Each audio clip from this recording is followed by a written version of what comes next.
We're the lucky people to be the last session of the day, so we're going to make it as energetic and lively as we possibly can. This is using big data and other technologies to combat human trafficking. My name's Stella Dawson. I'm a contributing editor at the Thomson Reuters Foundation. In this panel, we want to put the human face onto big data and bad actors. For international criminal networks, human trafficking and child sexual exploitation are highly lucrative sources of revenue. They go alongside drugs and arms running. But trafficking is not only a human rights issue today, it is much more than that. It's part of the lifeblood of organized crime and terrorist activity. So let me give you a little data on that. Can't help but throw data out around here. The industry generates about 150 billion in revenues a year. There's anywhere from 20 million to 32 million men, women, and children who are who are trafficked into forced labor and commercial sex industry every year. That's men in debt bondage on fishing ships. There's in Asia, the construction industry in the Gulf, families working in brick factories in India, or toiling in Uzbekistan and cotton fields, even here in the United States, on tomato fields in Florida. My accent somewhere hovers over the mid-Atlantic. But the vast majority of slaves are women and girls in the commercial sex industry. And the online sex industry is the fastest growing crime, according to the FBI, and it's the third largest type of organized crime in the world. This is astonishing figures when you think about it. So we're talking about a modern day form of slavery that's on a scale unknown previously, and its spread is being enabled very quickly by the digital economy. So we have a fabulous panel to discuss some of the issues this raises. Starting to my left here, Brad Miles. He's CEO of the Polaris Project. He's a leading advocate in the anti-trafficking field, been for over a decade. Polaris has built a national trafficking hotline that he's taken internationally. It's a model worldwide and a nucleus for global coordinating of targeting human trafficking networks. Welcome, Brad. To his left is Amy Pope. She is Deputy Homeland Security Advisor and Deputy Assistant to the President on the National Security Council. She's worked on transborder security issues at the Justice Department, and she was Deputy Chief of Staff in the Criminal Division and has worked as a prosecutor, I believe, in trafficking cases. To her left is Ernie Allen, who I'm sure many of you know. He has an incredible track record of over 3 decades. He led the organization the National Center for Missing and Exploited Children. He now is working as a private consultant, also with the McCain Institute. But under his tenure at the NCMEC, he had a recovery rate, he raised the recovery rate for missing children from 62% to 97%. Astonishing. He's worked across business sectors and globally to combat child exploitation with top banks, internet companies, and drug companies. And he's also the founder of the International Center for Missing and Exploited Children, which has built a network around 23 nations. To his left is Killian Moot, an expert in social responsibility and supply chain management. Ernie led the Free to Work project, which was funded by the State Department to develop risk assessment tools for companies to use in tracking trafficking. And he is now the project director of Know the Chain, which focuses on slavery in the supply chain at Humanity United. Welcome, and last but not least, a colleague from Thomson Reuters, John Solomon. He is Director of Threat Finance Research at Thomson Reuters Acellus Business Line. He leads a team of 400 researchers worldwide who use data analytics to look at risk exposure for corporate clients. WorldCheck, you may well be very familiar with. It's one of the premier databases of the financial industry. John has led research efforts at WorldCheck to build its Iran economic interest segment, and he's debriefed terrorist financiers in Southeast Asia and worked in the Middle East and worked in Pakistan, Uzbekistan, London, Singapore, and now, of course, Washington. So welcome to all of you. Thank you. We've started, for those you've not seen, with this picture. This is the human face of slavery. John, you exposed this case. This is on a fishing vessel, caged workers on a fishing vessel in Southeast Asia. You used data to do it. Tell us what you did. Sure. So this is actually an image of a cage full of workers, modern day slaves, held on a remote island in Southeast Asia in the Arafura Sea, which is a key area for pirate fishing, which we found has a nexus with slave labor.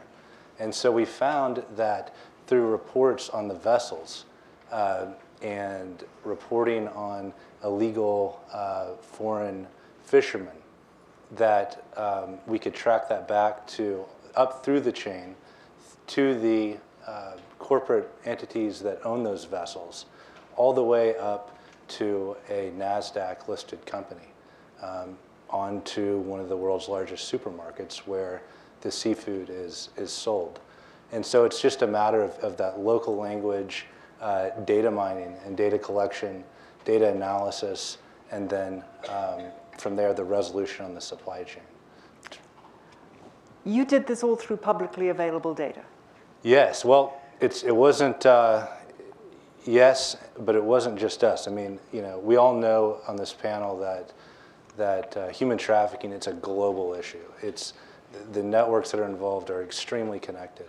So it requires networks to beat networks. And it was only through partnering with some very strong partners in the nonprofit community and governments in some instances coming together, sharing insights, even on an informal basis, that helped us to get that ground level truth that we could then connect with huge amounts of other data and connect the dots through the supply chain. And you said that this was a NASDAQ-listed company that was ultimately buying this fish that ended up on the grocery stores of Walmart. It was one of the beneficial owners in the ownership structure. There was also a wealthy family that we found that controlled many of the entities that operated with that NASDAQ-listed company, state-owned enterprises that had a stake in this practice. So it's a diverse range of actors.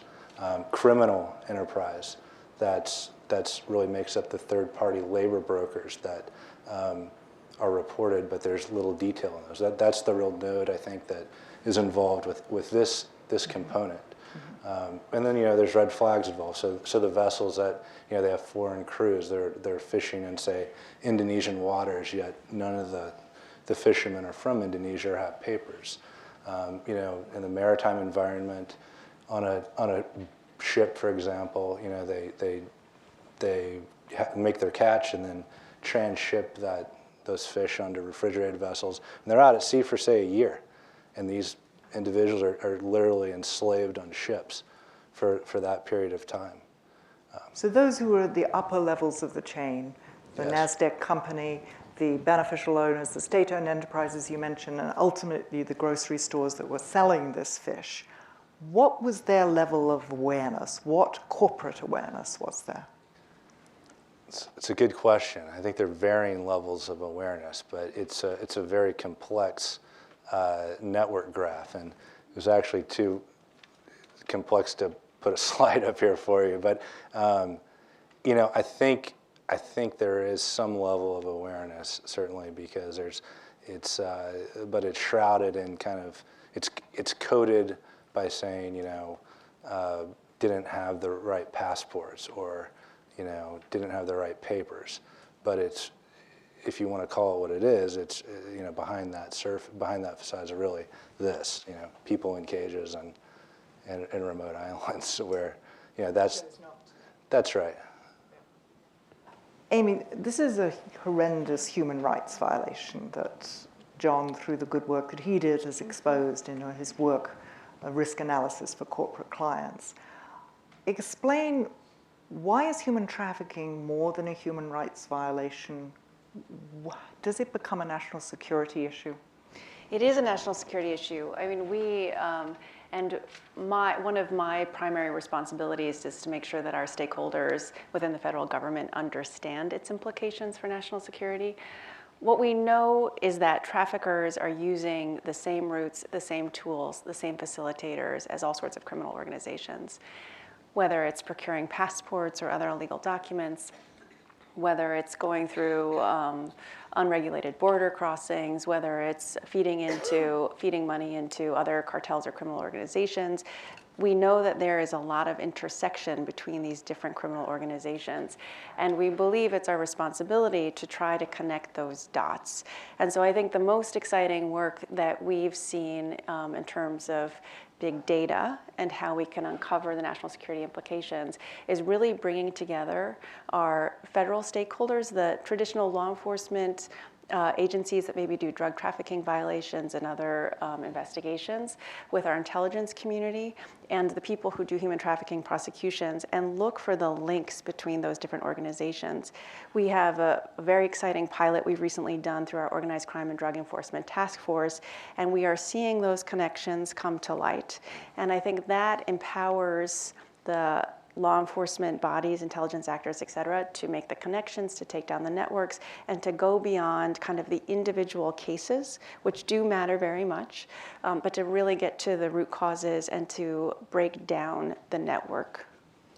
Is trafficking being used by terrorists, enemies of the United States, as a source of revenue?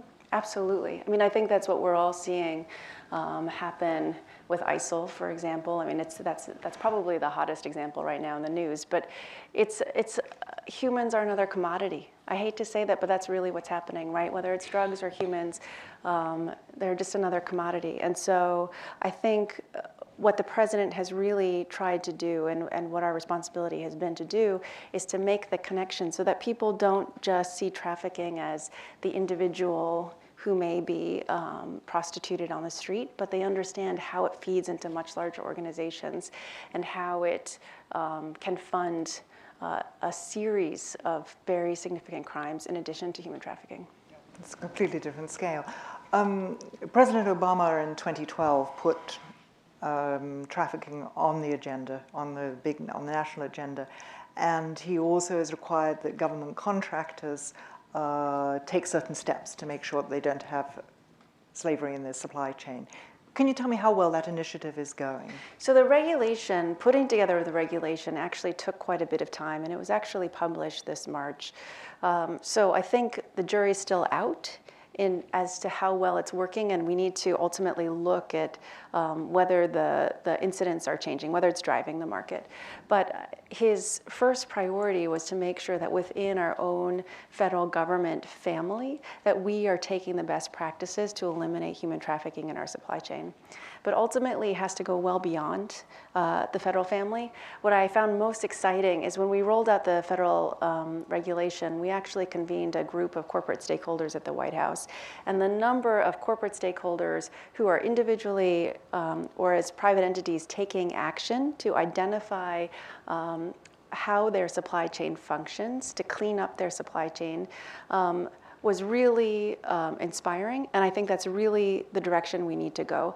And I would say further, what I find a very useful place for data to play a role is giving consumers the knowledge so that they can make important choices about what they're buying and understanding the supply chain that it's coming from, so that they can make a choice between one corporation or another. So we need to, as John said, make sure that the corporations understand their supply chains and then empower the consumers to make choices based on it.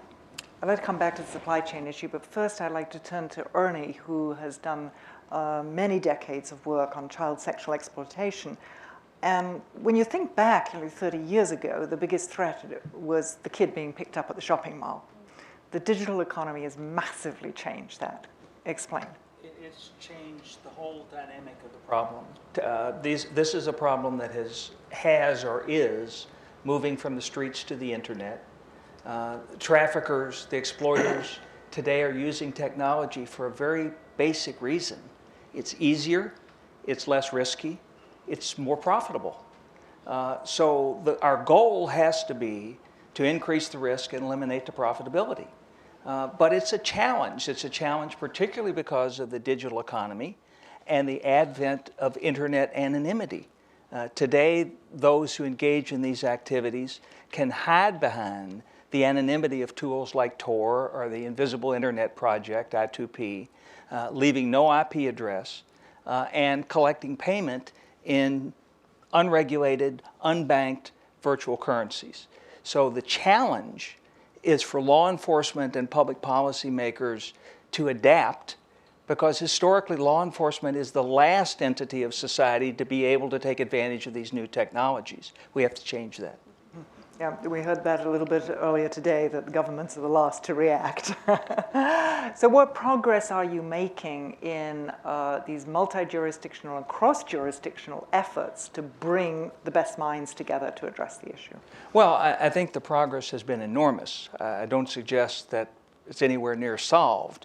But for example, in 2003 in the United States, the National Center, which I ran at the time, the FBI and the Justice Department, launched an initiative called Innocence Lost. The intent was for the first time to look at this problem from the 30,000-foot level. The point you make is a really good one, and that is, this is organized crime. This is a multi-jurisdictional problem in which crosses lines, and having local law enforcement be the only entity addressing it just doesn't work. So the good news is that over those past 12 years, more than 2,000 traffickers have been successfully prosecuted, largely through the efforts of Amy and the Justice Department on this. And among those 2,000 convictions, 15 of them have gotten life sentences. Many of them have gotten sentences of 20 years and up, unprecedented in our history. Yet the most shocking aspect of this is that as soon as they go away, somebody springs up in their place. And I think what that speaks to is the fact that fundamentally, this is, as Amy pointed out, this is about the sale of a commodity. And as long as there's a demand for that commodity, simply targeting the trafficker is not going to end it. So we have to take a far more comprehensive approach. Somebody was talking a little bit earlier about that, I think it was Jim Dinkins, saying that on sexual exploitation, it's not merely an enforcement issue, it's a cultural issue. Absolutely. Yeah, and that it's not for this panel, but that and it's a public health issue. Yeah. It's not only a human rights issue, but it's a public health issue because of the impact, the harm that's being done to these victims, which many times is lifelong. Let's go back to the corporate supply chain, perhaps a little bit more manageable in one area, as important as that is. Killian, I'd like to understand more about the work that you have done to try and develop tools so that companies can, particularly in today's globalized economy, where you have a supplier of a supplier of a supplier to get you your tennis shoes. Right. Sorry, I was looking at John Killian. What work how can you help companies? That's a great question. Thank you so much for having me here to talk a little bit about our work at Know the Chain and in Humanity United as well. I want to talk a little bit and build on the point that Amy made about the role and the leadership position that the federal government has taken in terms of passing the executive order and what we're seeing and how quickly this legislative landscape has changed for companies on the global scale. Since 2010, we have 4 potential laws that companies have to comply with that all relate to management of their supply chain if potentially they supply to the federal government. And that's drastically changed in a very quick period of time. And it's a kind of an inward pressure that companies are experiencing that now they have to report or make known steps that they're taking specifically to address these issues. The other big trend that we're seeing that's impacting companies in terms of how they think about transparency and approach it is the rapid spread of technology. By 2020, it's estimated that the entire world will be connected. And with that, people will be able to link companies in an increasingly way, as John has done, to these abuses in their supply chain. So companies today, on the global scale, have an opportunity to engage in the transparency discussion and figure out a way to leverage it and use it to their advantage. I'll tell one story. Recently, I've been engaging with a major apparel company that has over 5,000 suppliers. They took the unprecedented step of publicly disclosing their direct suppliers. Very few companies in the apparel sector have done that. And when they did it, some people in the company thought, oh my gosh, the sky's gonna fall, our supply chain's gonna completely be disrupted. And in fact, it worked to their advantage. An NGO came to them and said, hey, we know this supplier and we think there's actually an issue and you should really check your audits. You should make sure that you're engaging these workers. And they were able to address an issue before it became a tremendous disruption for their supply chain. And I think increasingly as we live in this globalized, transparent world, the more companies think about management first and disclosure second, how you engage these issues, they're going to be able to win the trust of consumers. They're going to be able to win the trust of stakeholders and engage these issues in a substantial way that appropriately addresses and reduces the likelihood that forced labor is used in the products that we purchase every day. That's a fascinating example, because the corporate response is usually, if I disclose something, that's giving to my competitors a competitive advantage. I lose that little edge. So really what you're talking about is exactly what Ernie was saying, is you need a cultural change. And that is the type of, you need a cultural corporate change as well. Yes? Yeah, and I would say any company that thinks that their supplier list is their competitive advantage has a bigger problem, right? Because if you talk to suppliers out there or you talk to brands, they know who each other are sourcing from. So if you're worried about sharing your supplier information in your final tier production, then you need to maybe rethink your business model and engage the fact that we are in a hyper-transparent world. And if people want information, they can find that information. With 2.5 million smartphones out there in the world, information can quickly be shared by individuals in a way that, a decade we weren't able to do. Tell me about Know the Chain. How does that work? So Know the Chain, what we're doing is we're acknowledging how quickly this world is changing, and we are a resource to businesses and investors to understand these issues, to disclose appropriate information, and really push them deeper into the supply chain. We believe that you can't solve problems that you don't see, and our objective is to engage in a constructive dialogue with companies and then the investors to say, how do you appropriately engage this issue? How do you share information in a way that gets us a better understanding of what's happening? How do we start getting to not the direct supply chain, but the indirect supply chain, where we know the most egregious abuses are happening? How do we start pushing that conversation deeper in a way that gets us a better understanding of how we share information in a non-competitive environment? If you operate in Malaysia, there's a likelihood that you might have forced labor in your supply chain. And so how do we, as an industry, if we're operating in that context, find ways to share information? Because collectively, we can be stronger together if we're able to share that information in a way that makes us understand where the risks are. That complements your Free to Work project, where you were actually taking data to build a tool that companies could use to see. Yes. Yeah, we were informing consumers. We were trying to leverage the power of the opportunity to inform consumers in a way that would give them the ability to purchase from companies that they believe align with their values.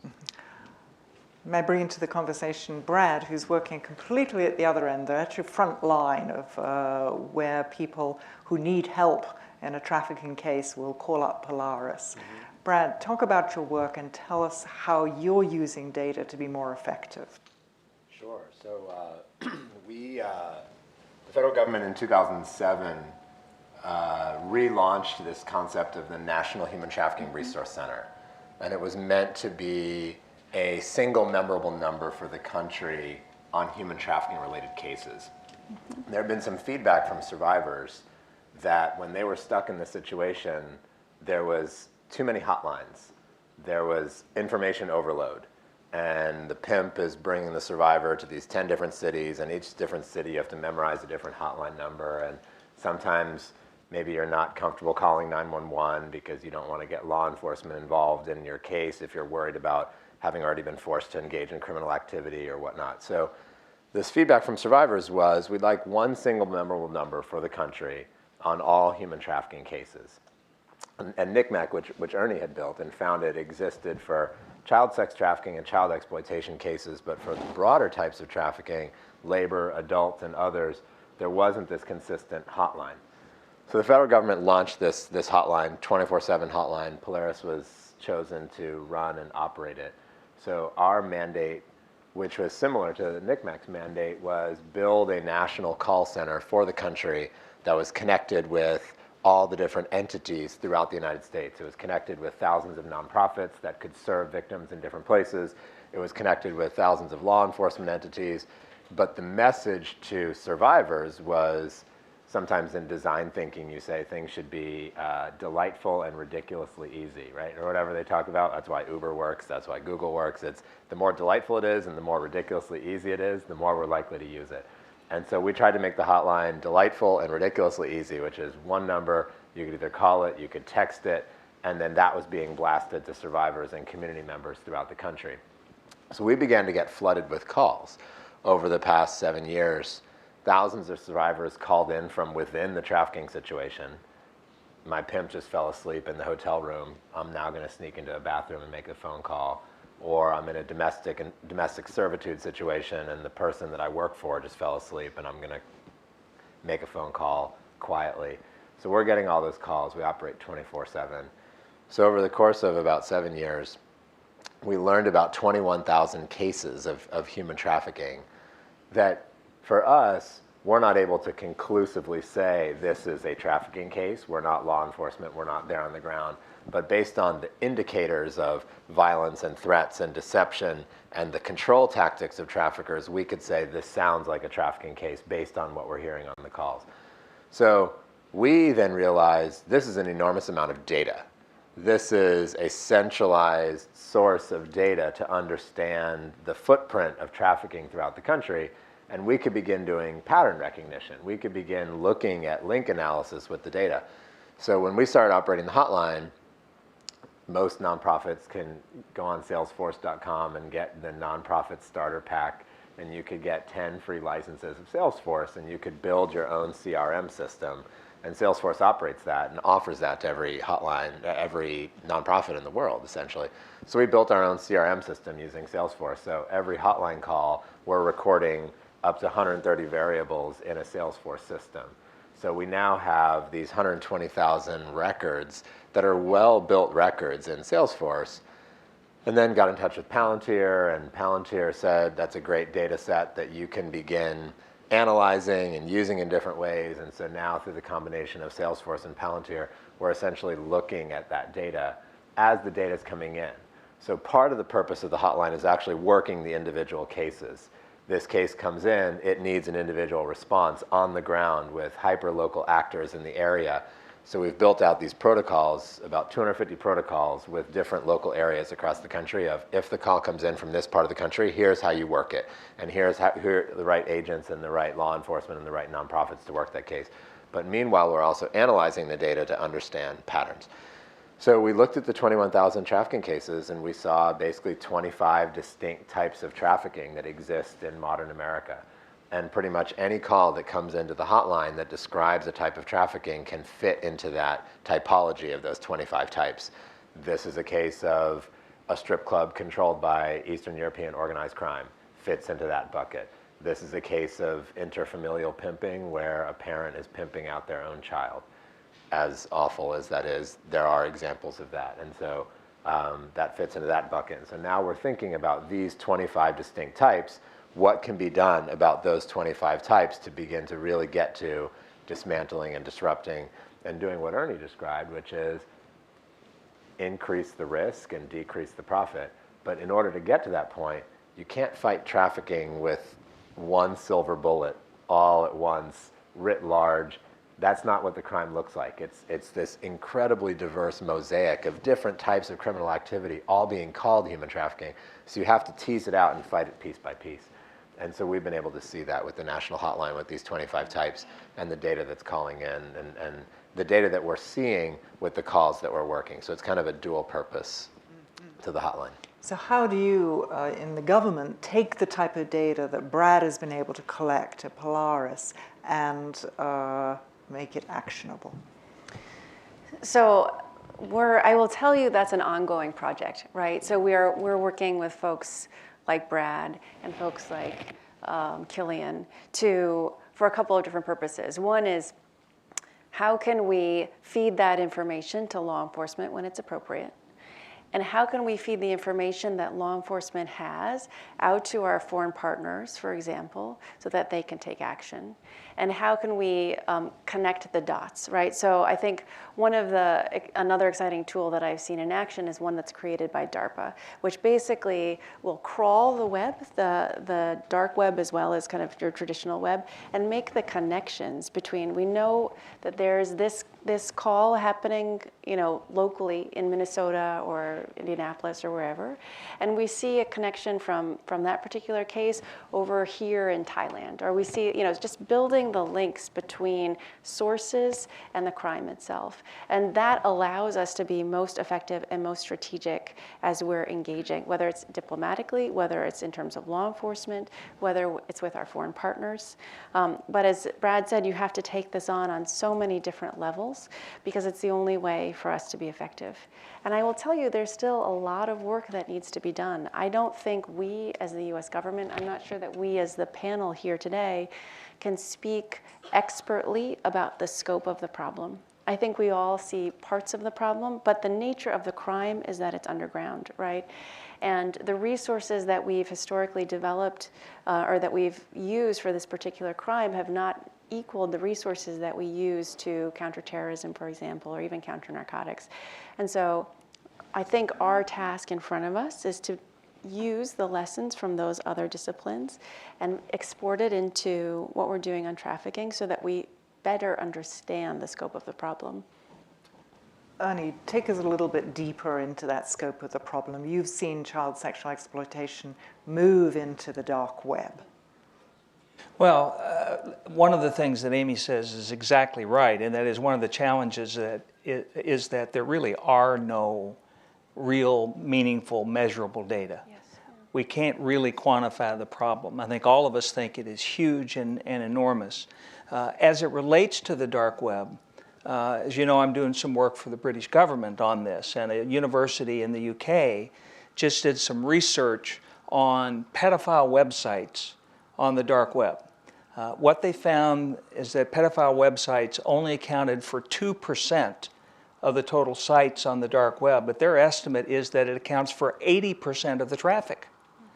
So there is a reason why those engaging in these kinds of most high-risk activities are seeking the anonymity of the dark web.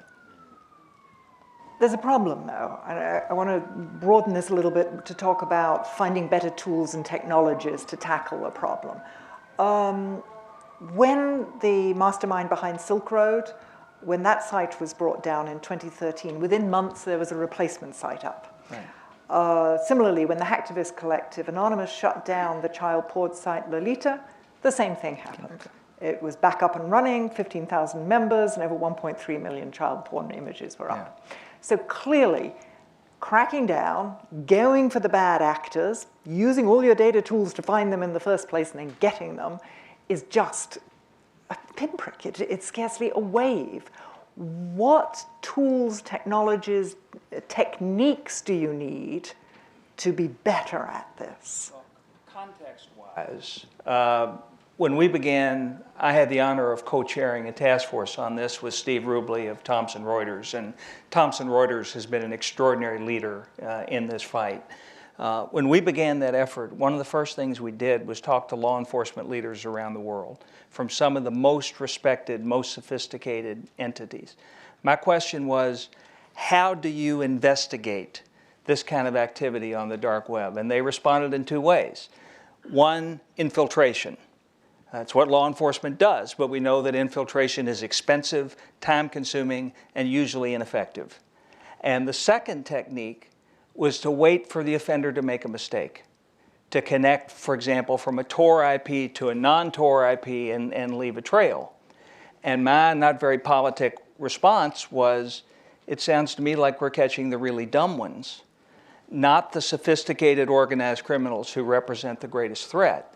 So one of the most important challenges is to develop new tools. Now there's work underway, DARPA and the MEMEX project, which Amy mentioned. Jason Thomas of Thomson Reuters mentioned a company called Terbium Labs in Baltimore, which is developing some sophisticated technology. But we need technology to scrape, to mine, to probe this anonymous internet, or else the offenders we're most concerned about are simply going to hide in the shadows. John, what can the corporate sector bring to this?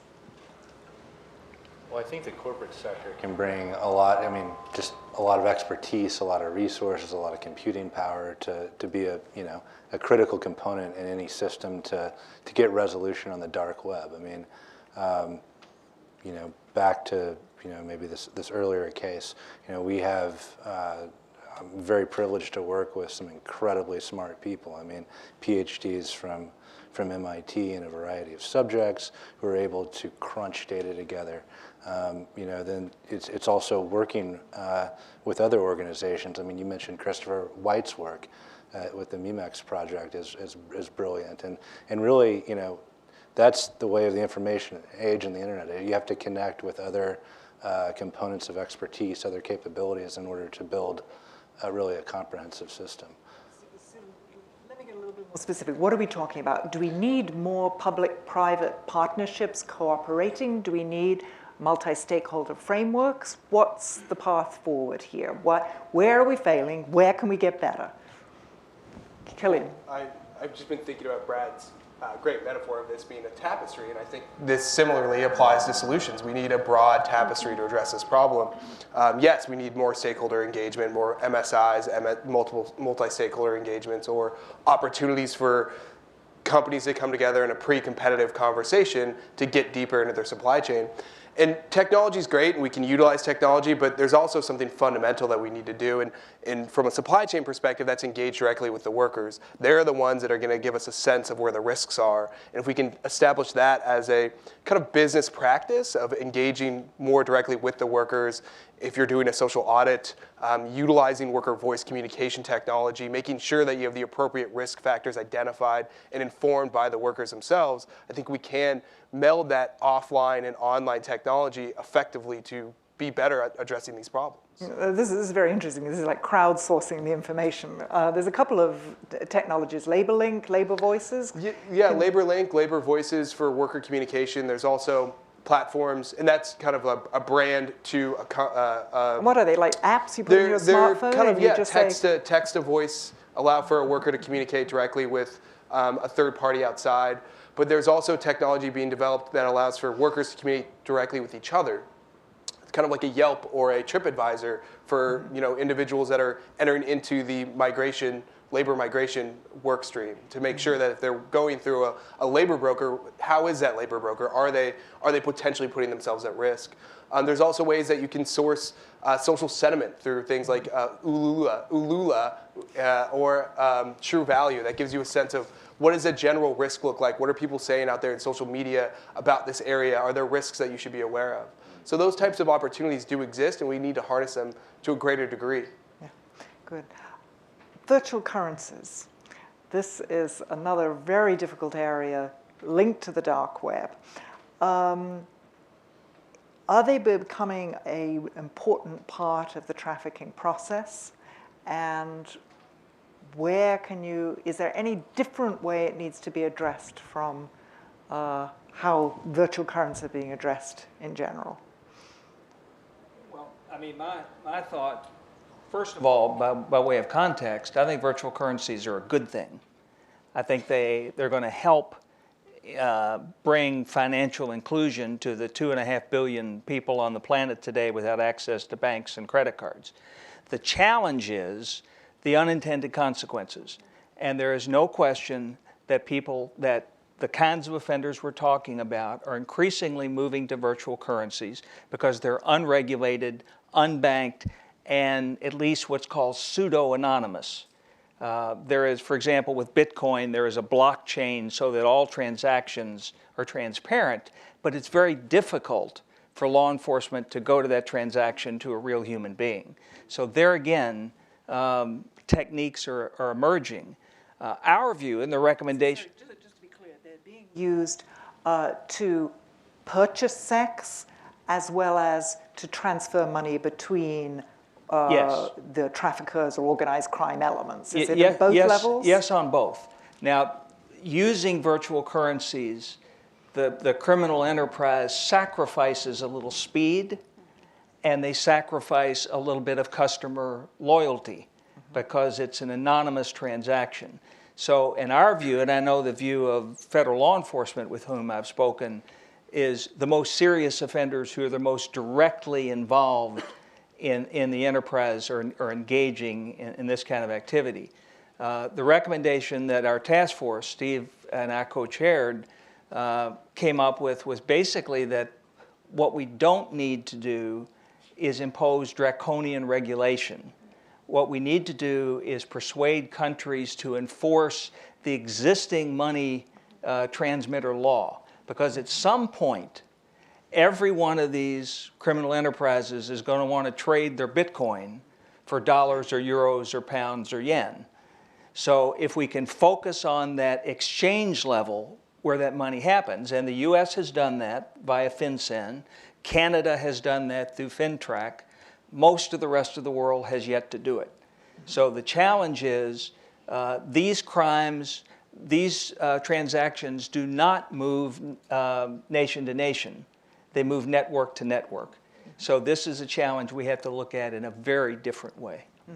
But my guess is that the virtual currency, well, that's sort of the sexy topic of the day, that there's so much activity that is going on through the traditional sectors that we shouldn't take our eye off of that, right? Absolutely. So we've had a lot of success, for example, with Western Union as a predictor of where, if we look even at our Central American migration patterns, right? We work with them, we get data from a place like Western Union, and we have a pretty good sense of when we're going to see flows of people across our borders, right? Or if you look at traditional banking sectors, I mean, there's still a tremendous amount of predictive tool. Yes, exactly. Yes. And so I think while virtual currency may be the direction that the bad guys are going, that's still fairly sophisticated. It is. And the vast, my assumption based on what I've seen is the vast majority of illicit activity is not actually happening there yet. Yeah, is that your experience, Brad? I think for the most part, yes. In most of our experiences in the United States, we have seen, and Ernie can speak to this as well, some of the sex ads being sold on Backpage.com and other places where they're now offering Bitcoin. But I do think that the majority, like if you look at the 9,000 illicit massage parlors across the country that are selling sex in cities across the country, I don't know of a single one of them that's offering anything other than cash and credit card. If you look at the majority of the Latino sex trade in the United States, with these long-standing sex trafficking and pimping networks coming out of Mexico and Latin America, installing residential brothels throughout the United States with women and girls where Latino men buy sex, $30 for 15 minutes of sex with one of these women, it's almost entirely a cash-based system. So I think we're trying to learn about some of this as it evolves. I think Ernie's can really speak to that. But our day-to-day experience on the hotline hasn't really revealed as much of these virtual currencies, except in the case of Backpage and a few other places. But most of it that we're seeing is cash and credit card and some of the traditional currencies, the way that Amy spoke of that. Yeah, but in the spirit of the government's always sort of the last to do this, you may want to get ahead of the game. Absolutely. Let me pick up on something that you just said about massage parlors, nail salons. At the Thomson Reuters Foundation, we did some work. We were talking to a bank that explained how they'd developed an algorithm and realized that there were all of these transactions going through on American Express cards in Brooklyn and the Bronx at 1 and 2 in the morning. And who has the nails done at 1 or 2 in the morning, a $500 nail job? And this banking institution realized that this obviously was a front for prostitution. So we brought together 10 major banks with Cyrus Vance and drew up, and you were involved with this, Brad, and drew up some recommendations of how other banks can use these techniques to identify when there's illicit activities going on. What other ways can we bring together groups in order to come up with these types of solutions? I mean, we're very proud that we could do that. But it seems that there's more space that needs to be created for this to happen. I throw it out of ideas. I think it's essential that we build systems to follow the money. I mean, the reality is, and I think there's no better place for the use of big data than in following the money. Brad and I have helped bring together a group of credit card companies and other financial companies simply to explore what are the options, how using the suspicious activity reports to identify the kinds of indicators that you talked about that Western Union and Cy Vance, the Manhattan DA, came up with. I think the financial industry can do a lot more of that. And the reality is the single most effective thing we can do is disrupt the business model. And American Express unilaterally stopped the use of their credit cards on sites like Backpage. Yeah. The Cook County Sheriff in Illinois wrote a letter to MasterCard and Visa, whether it had anything to do with their decision or not. MasterCard and Visa have stopped the use of their logo, their brand, on Backpage and similar sites. I think they can do that simply as a matter of applying their terms of use. So I think that's better creative, more creative use of the existing yeah, tools. ultimately you follow the money, you disrupt the business model, you make them change their current plan and go off and engage in some other illicit enterprise. I guess the thing that I'd say to piggyback on that, I think that it's a really exciting time of entrepreneurship and innovation in the human trafficking space, because if you think next week we're going to celebrate the 10-year anniversary or 15-year anniversary of the Trafficking Victims Protection Act, the TVPA of 2000. And so many of the initial years in the field, there was a put the issue on the radar, awareness raising. There was also, where are these victims even going to go? There was safety net building, there were shelters, there were task forces built. And then there was even just a policy framework that needed to be put into place, because when the TVPA passed, no states even made human trafficking a crime.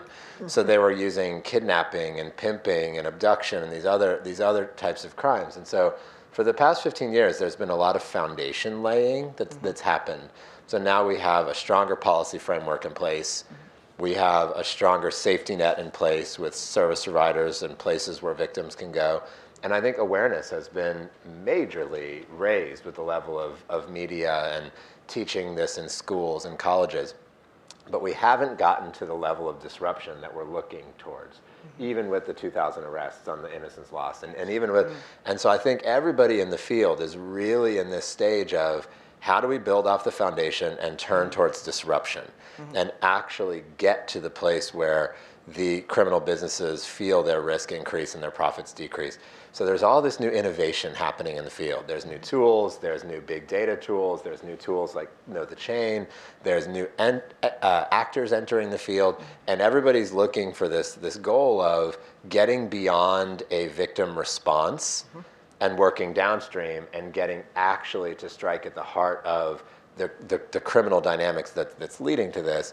Banks at the table, credit cards at the table, landlords at the table. Maybe landlords can start evicting some of these illicit massage businesses just by taking their own action.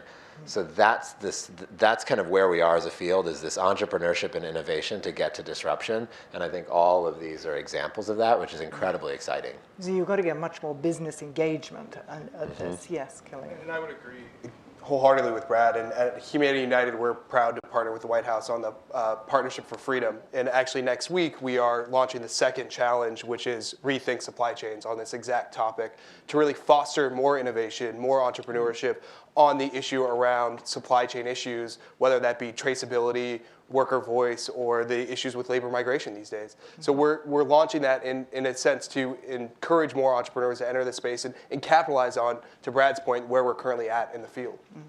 Ernie raised early on in the conversation that we will not be successful unless we address demand, right? So I've heard this said in a lot of different contexts, but we can't arrest our way out of this problem. We can't arrest our way out of this problem. We just don't have enough law enforcement. We don't, even with all of the great work that's happened, we just don't have the resources. And so it really needs to be consumers driving it, companies driving it, sort of the commitment across our society that we won't tolerate human trafficking and making decisions, whether it's landlords, whether it's Walmart, whether it's agricultural producers, et cetera.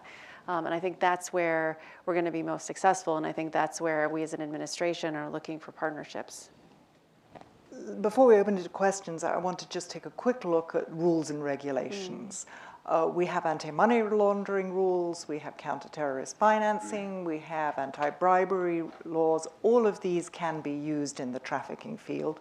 They're all ways in which you engage the financial institutions, the corporate sector, and get their accountability and responsibility there. Are these tools sufficient? Do we need some new ones for trafficking? Amy, Kelly, John?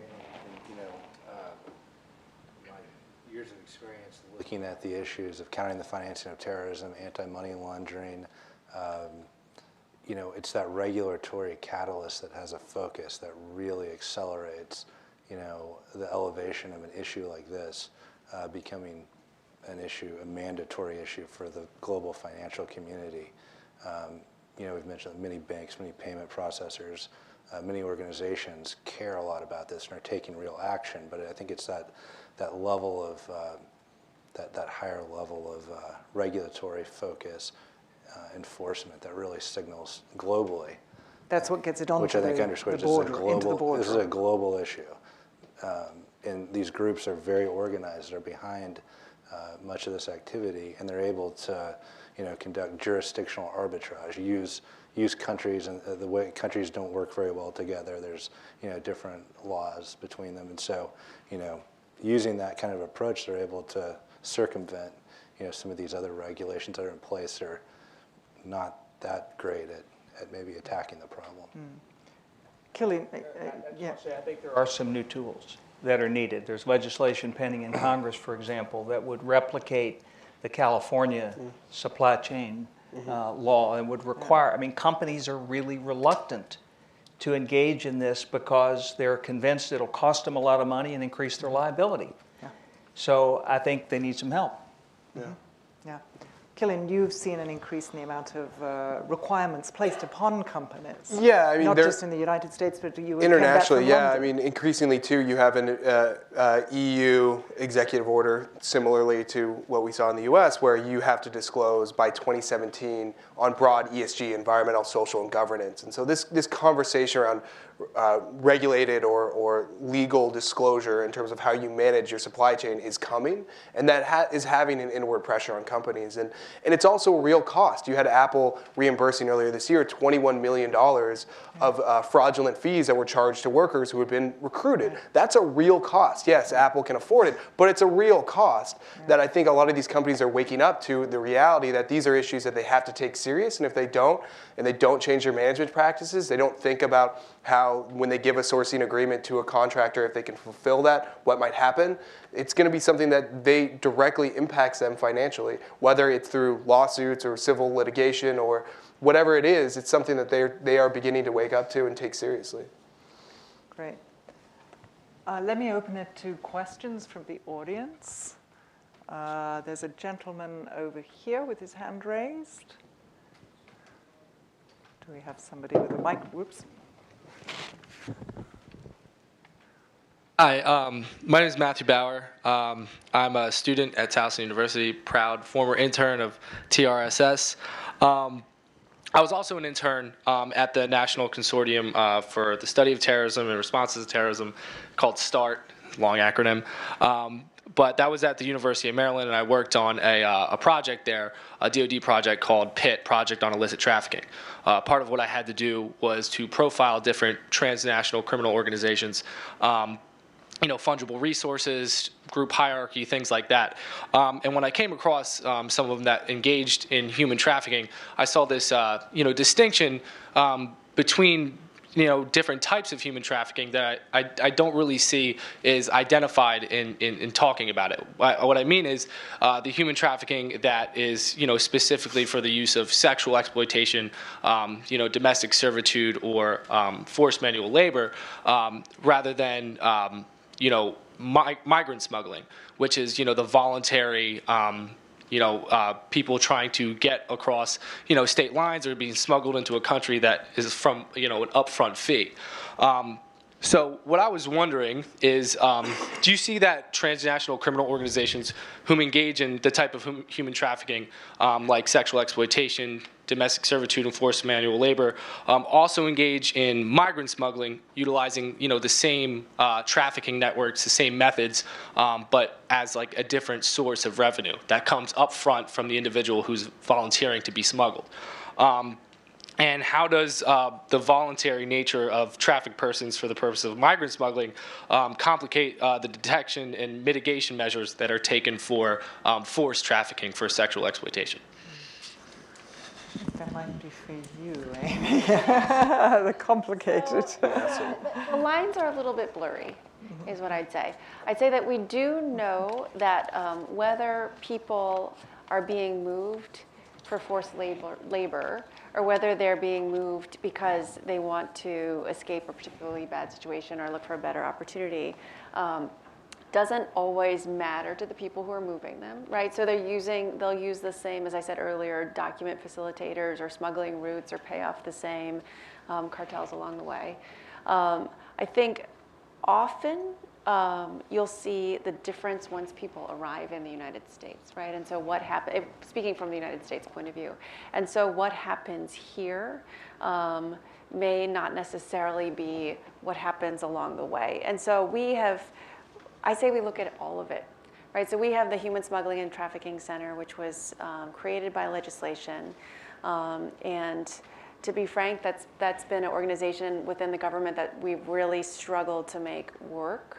But what we found is that we have needed to take the people and the expertise on human trafficking and marry it up with the people who understand smuggling networks and other illicit networks. And once we've done that, and as we marry that up, we actually see there's a lot of connectivity between the two. So our goal is to kind of take it on in all of its forms. We think on the victim side, there are a host of resources, as Brad said early on, that we needed to build to make sure that the victims of trafficking in the end receive the kind of care and services that they need ultimately. But in terms of the movement of people, sometimes there's not a lot of difference. Another question? Yes, lady over here, I think. Hi, good afternoon. My name is Nicole Golden. I'm a consultant. I work with the World Bank, among others, and I teach at George Washington University. And my question is, you talked about the foundation, about what you've been building, and we know from other issues that you can't manage what you can't measure. And so, from my understanding, one of the big issues in responding to trafficking is really understanding where it's happening and in what form. And I think the scale and scope, as big as it is that we know, is probably even bigger, and in terms of getting the resources that are needed to respond. So what is the challenge of sort of understanding trafficking from a sort of reporting, monitoring, and where do you think big data can help in that? And taking that globally, as you're all well aware, trafficking is sort of now has a mention in the Sustainable Development Goals, in particular in Goal 16. And are you encouraged by that in terms of how that can help encourage that much more data collection in terms of monitoring and responding to that on a global level, national level? Thanks. Yeah. Brad? Yeah, I could take a stab, and maybe Okay. others could pitch in. I do think there was a lot of excitement in the field that the SDGs included forced labor, human trafficking, slavery, weren't as present in the MDGs, but there was some really key advocacy that happened to get that in. There's even a new kind of implementation group forming called Alliance 8.7, which in addition to SDG 5, 8.7, and some of the 16s and even some of the 17s, all mentioned and could be relevant. So I think, yes, there's an opportunity for increased measurement. I think the ILO wants to drive a lot of that 8.7 implementation, so there's excitement there.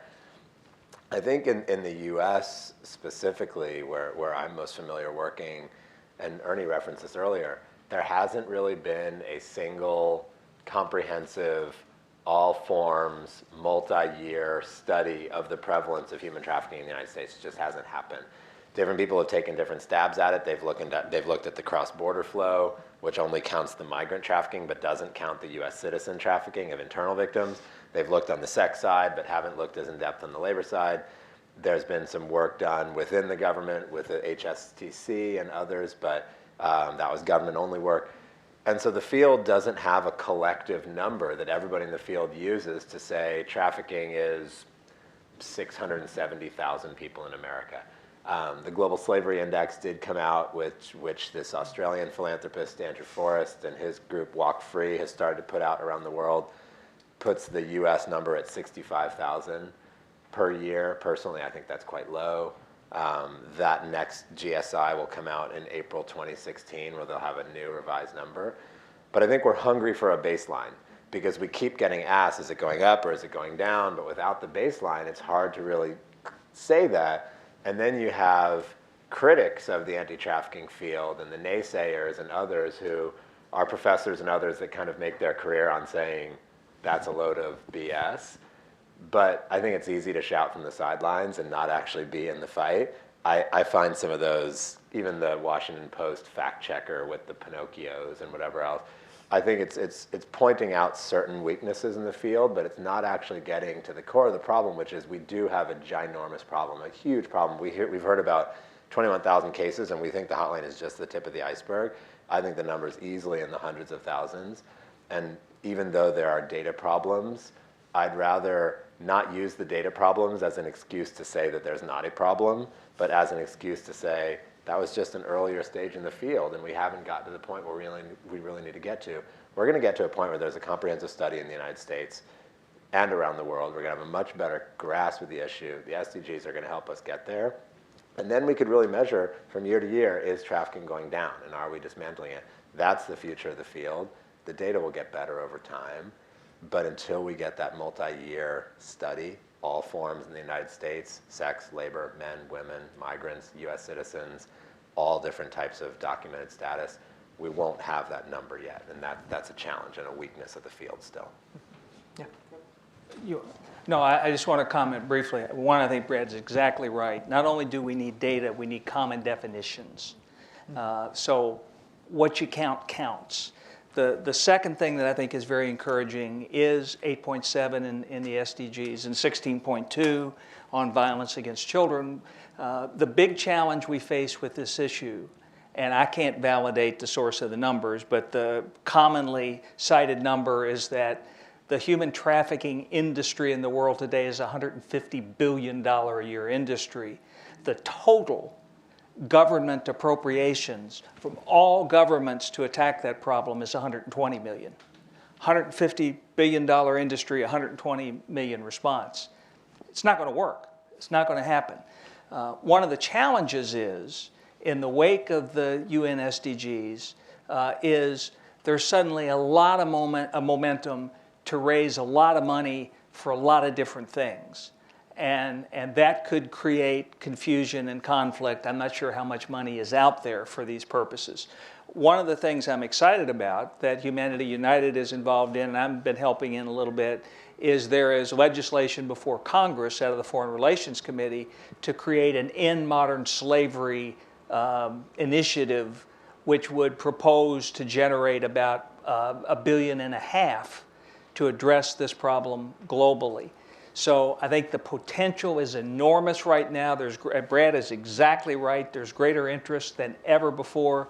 The challenge is to figure out how to mesh and coordinate that so we can have real focus and achievable targets. Did you have something to add, John?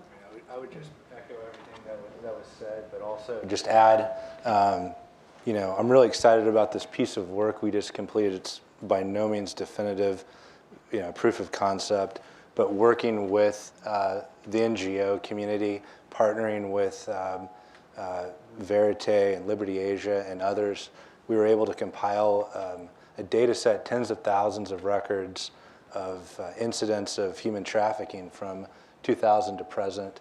And those really smart guys I mentioned a minute ago from MIT, our data innovation lab, they were able to analyze this data and really identify network clusters. So they're able to find patterns in distinct corridors between countries, pairs of countries or groups of countries that may be helpful in countering this problem.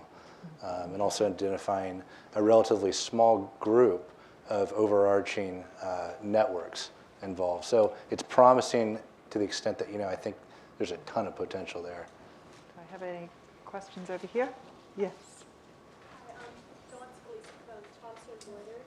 Would you like to wait for a microphone so everyone can hear you? Thank you. Thank you.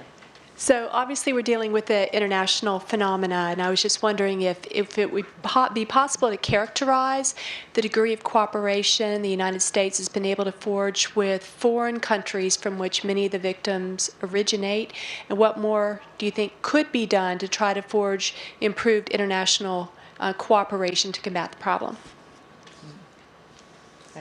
Yeah, first of all, as you may know, Dawn recently was on our team in the federal government, and so there are very few people who know the issue as well and have helped to contribute to our understanding of it. So I'm glad to see you here. But I think there's some really good examples of foreign cooperation. I have personal experience working with Mexico as part of our security cooperation group with them. There are some really terrific examples of where, working with the Mexican government, we've identified trafficking networks that are operating across our common border. And the Mexican government, their prosecutor's office, has taken some enforcement actions on their side where we don't have the jurisdiction or the resources or tools to go after a network. And we've been able to take action on our side. And I think that is probably kind of the best model that we can hope for, where we work with kind of a source country and we have the demand and we share information and intelligence so that we can really maximize opportunities to take down the network. We have similar relationships, for example, with the United Kingdom and a couple of other countries. But what we're really trying to do is to build that capacity around the world. And we have looked at we're working with our ambassadors and our country teams to find, first of all, we have to have willing partners. Second of all, we have to build the capacity within those countries to the extent it doesn't exist, and then to create the information sharing channels. So I think there is a lot of work that remains to be done. I know that this is an issue that's been prioritized by our president and our Secretary of State, and so as we travel around the world, this is a message we take around the world with us, and then we just look for examples to highlight it and basically give credit to the foreign governments that are taking action, and so that we can kind of maximize each other's efforts. Okay. Do I have one more question? Oops. Then I'd like to go back to the panel. We've heard a lot. Let me just summarize a few headlines that come to my attention. You've affirmed that data is an absolutely critical component of what you do, but we need more of it, better, and can't take it to the next level without improving the data. The demand side has to be addressed. Big piece of work there. And then disrupting the business model of trafficking is a crucial component, and we're getting to an important stage there. And bringing the corporate sector into discussions around that is key to attacking the supply chain, taking responsibility. And as part of that corporate engagement in multi-stakeholder models, whatever you might call it, is another key component. Those are some of the highlights that I've taken from your conversations, but I want to go, starting with John, all the way down and give you the opportunity to say if there's one key action that you would like to put before people to put trafficking. This is my shot, right? What is the most important thing that could be taken? I mean, I think it's just greater partnership, more collaboration. Can I just say the same thing?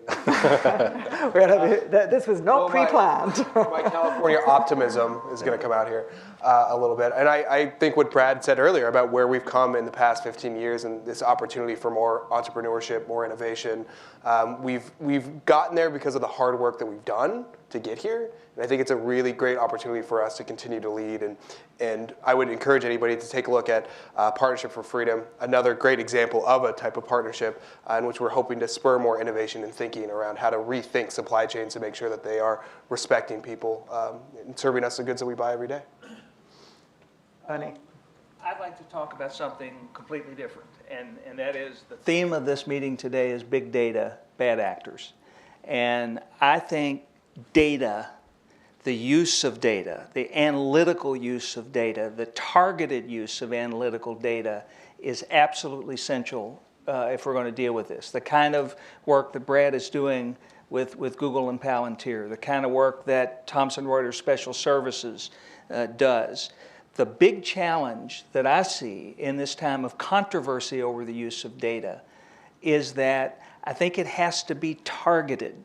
If you collect everything, you have nothing, because you have to go from this massive data to particular targets and particular situations. So, I believe fervently in the rights of individual privacy, but I think there are ways that we can use big data in a targeted way that goes after this problem in a way that we haven't done yet. And so I think the use of data is essential to solving it, but I think it has to be done in a careful, intelligent, targeted manner. Much more sophisticated. Amy. So I think having worked on trafficking issues for my entire career, I think the bottom line for me is that the government is not enough, right? It's just we don't have the capacity to take it on alone. And so we will create the partnerships with foreign governments. We will make it part of our diplomacy. We'll make it part of our law enforcement. We'll make it part of our intelligence collection. But really, it's the individual consumer. It's the corporate actor. It's the sort of the social, the community at large, understanding the problem, feeling a level of responsibility for the problem, making decisions, driving the demand. The president, by making a statement that we, within our own supply chain, would not procure goods that were trafficked, I think is the first step. But we need that to be much, much, much broader if we're really going to take on this problem. Thank you. Brad. Yeah. This thing keeps popping off. Sorry about that. I think for me it's echoing and really reinforcing the point that Ernie made about the resources in the fight.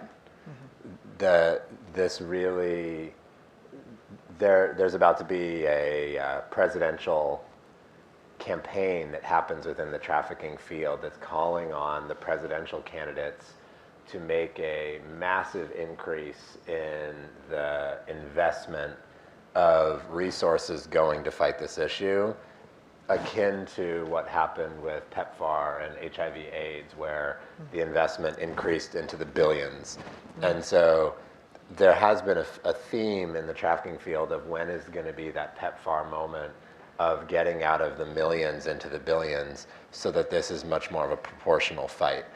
And whether or not that campaign catches on, and whether or not the presidential candidates actually grab a hold of it and do make these commitments that if I'm president, I will invest $3 billion in the fight against slavery, that's something for that campaign to try to make happen. But I think that right now, we are taking on a giant, giant problem with nowhere near the resources to do that, and to resource the safety net, and to resource the law enforcement task forces, or the resources that went to the OCDETF task forces and others. So we're hoping to see this hockey stick increase in the resources of the fight. And Ernie mentioned the End Modern Slavery Initiative, which has enormous promise, and also the Freedom Fund, which is a similar fund which has promise. So we'd love to see this massive increase in resources. But I also think, though, that reinforcing a point that Killian made, we've seen a dramatic shift in business being really core to this fight. Whereas I think in the first 15 years, it was heavily driven by government, civil society, law enforcement, and grassroots actors. And business wasn't as much at the table for a wide variety of reasons. Maybe concerned about brand, concerned about how costly this will be to address, and also worried about, will we be the first one to have a kind of an expose where the rest of our field doesn't get as exposed. But now I think we've seen a massive shift where now business is very present at the table, whether or not it's through the disclosure legislation, whether or not it's through the new tools that are being provided, whether or not it's through leadership happening within business and just straight up moral leadership of we're going to do this. And also on the stick side, some pretty big lawsuits that have happened against certain corporations. All of those things have been logs on the fire for business to really be very present at the table, where this no longer is law enforcement, government, NGO only. It's business at the table too.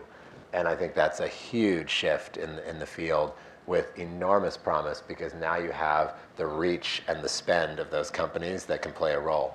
On the sex trafficking side, though, where one major supply chain doesn't exist, and you don't have one change in policy that's going to get rid of 9,000 illicit massage businesses or thousands of little pimping brothels or whatever else, that's when it comes back to a conversation about behavior change and the demand.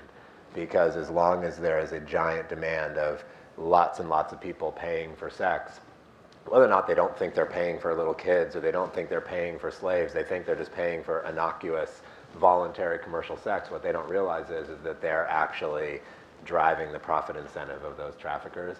And I think there's going to be a real conversation about behavior change and demand about seatbelts and smoking, and can we create that level of behavior change in our society? Some people think it's pointless. Some people think it's essential to have that conversation.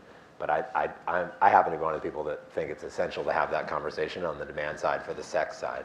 But on the labor side, having businesses at the table is huge. Thank you.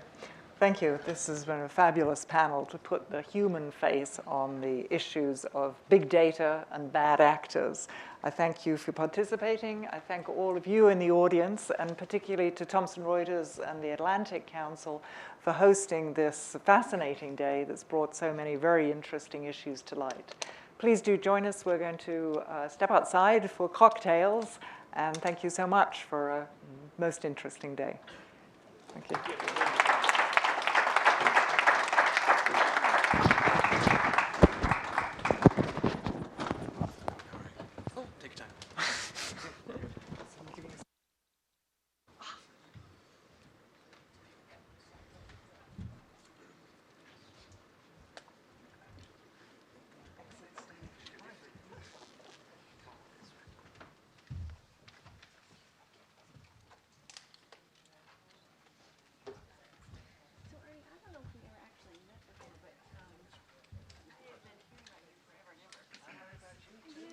Okay, one more small event before we go out to the drinks, and I promise I'll be brief, but I would like to just wrap up the day. And first of all, thank you to a great panel on such an important issue. So I would just like to say a couple things as we try to wrap up this day. And we heard a lot today. It was really a fantastic day. And I would just personally like to thank Thomson Reuters and the crew here and Atlantic Council for it, and the speakers and the panelists for the day. I'm Steve Rubley. I'm the managing director of the government division of Thomson Reuters in the legal area. And it's really been a privilege for all of us today. And I do expect this will not be the last. This will be the first of a discussion on these issues that we're going to keep going with.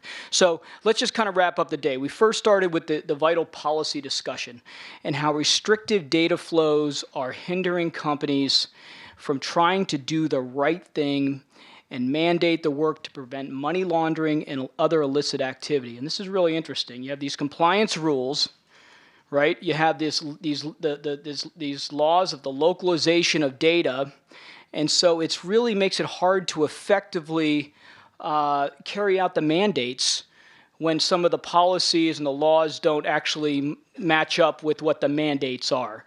So there's a lot of talk about the multilateralism versus unilateral type policies, but I found that fascinating. We heard a lot of very interesting insights today on ideas how we can address the challenges posed by many varieties of bad actors, and their increasing use of big data and new technology. Some of the challenges we heard, advanced technologies like the dark net that we heard throughout today, making criminal activity just so much easier to execute. We heard a quote from, I think, Jason Thomas in the morning that the dark web has gentrified crime, right? I think that's what you said. And you heard from the Deputy Secretary of Homeland Security how what keeps him awake, one of the number one issues is around social media and potentially people carrying out loan acts in the U.S. and was actually solicited via social media. What we also heard was illicit actors are playing in the financial markets. They must have access to the financial system to advance their business. So they're in there. And that's something that we have to obviously address. Insider threat risk, as companies and their employees are being targeted for vulnerabilities. And now it's so much easier for them to be targeted because of big breaches like the big breach at OPM. People know much more. The bad guys know much more about people. And it makes it even easier to target them. And they become and potentially either turn or they do something to become an insider threat. More sophisticated cyber attacks, identity theft, tax fraud, but it's morphing from just the financial gain to actually national security interests. Again, like could have happened, and what people think may have happened with OPM. Obviously, the horrific practice of human trafficking and modern slavery. Corporations need to understand their supply chain. You heard that. And I love the story, and I love the example that was given around the NGO, the one corporation that posted their supply chain. An NGO raised their hand and said, you ought to think about this one supplier you have. I mean, that transparency is absolutely critical. And also that human trafficking is a horrific act, but it's also a national security problem. It's for profit. The tension between security and privacy. Of course, we heard a lot about that. Governments continue to be more active due to resources and the policies not catching up with the technology and what's going on. But there's optimism. We are able to do some pretty cool things with technology today to catch the bad actors and mitigate the risk. We use big data, new technologies to identify and isolate illicit activity in financial networks. There's success stories out there. And we also heard throughout the day, we heard from Amy from the White House that we can't win through enforcement alone. We can't arrest our way out. We need answers. The government, you heard it from Jim, former DHS, the government needs tools, but they actually need answers. And I'm almost done. The private sector is leading the way, and you heard they have a financial incentive. It's profit loss as the driver, the reputation, and really leading the way. So there's a great opportunity for partnership. Two things that really struck me today, though, that I love to hear, and one of them was around the insider threat. I really enjoyed listening to Doug on the panel and at Lockheed Martin specifically talk about how the importance of influencing the employees and engaging the employees to want to do the right thing, and the transparency that he took with his ethics department, privacy department, human resources, general counsel, to really encourage an entire culture around doing the right thing, not snitching, but engaging. And it's about believing in the higher purpose, whether it's their benefit as an employee, as a person, to the company, but the higher purpose to the government. It's kind of created a culture, right, that's going to help to make sure people do the right things and maybe address somebody who might be going through some challenges. And if they see something going on, they could tell their supervisor without really feeling shamed or that they're snitching. I think there's a lot to learn from Lockheed. The other thing about the insider threat that was very interesting was that the level of investment in tools is much less than the perception out there. And so I think there's a lot to learn from what is Lockheed doing? What are they using for their tools, that tool, and maybe there's a way that other companies can leverage it and buy that suite of tools versus trying to create it themselves. The other interesting, we've heard about public-private partnerships for years, and we have to do more public-private partnerships. But to me, it comes down to building back the trust. Building back the trust between businesses, citizens, and the government. Great leaders are out there like Deputy Secretary Mayorkas, okay? There are people working hard in the government but to try to mitigate and try to address these issues, cybercrime, but they can't do it alone. And so the trust, though, has got to be strengthened between the private sector and between government and build that back. And the reason that's important, and some examples of this, are recently the Judicial Redress Act, which is something that's in process to extend the Privacy Act outside the U.S. What Deputy Secretary Mayorkas talked about, which is addressing the liability exposure so companies can actually hand over potential cyber threat data to share and do this together. Companies haven't been doing that. We've been talking about this for years and haven't been doing it effectively yet. But now with this new liability exposure protection for the companies that is in process, that's going to hopefully enable it. But that trust is so important. It's just critical. And part of it is the millennials today, and I'll be off my soapbox on this, but the millennials today want to work for a higher purpose. And it's amazing, and I know this from experience, when employees know they're doing things to help with human trafficking and helping to mitigate that, cutting off terrorists and financial criminals, illicit activity in the entire financial system, protecting infrastructure, building tools, helping to prevent another 9/11, all right? This is stuff millennials and the leaders of the future care about deeply. And yes, there's a balance with privacy. I run the government division at Thomson Reuters. You know who sits right across from my office is our head of privacy, Heidi Salo. So she hears everything I'm saying, and we work together. So, but it is a higher purpose, and it is about working together, and it is about finally building that trust back. So we care about this as Thomson Reuters, and I imagine others do as well, and are willing to step up to the challenge and fight these challenges with 21st century tools. So let's again thank all of our participants and the Brent Scrowcroft Center here at Atlanta Council for this awesome program, fantastic program. And now we're ready to join in the reception for drinks. Thank you.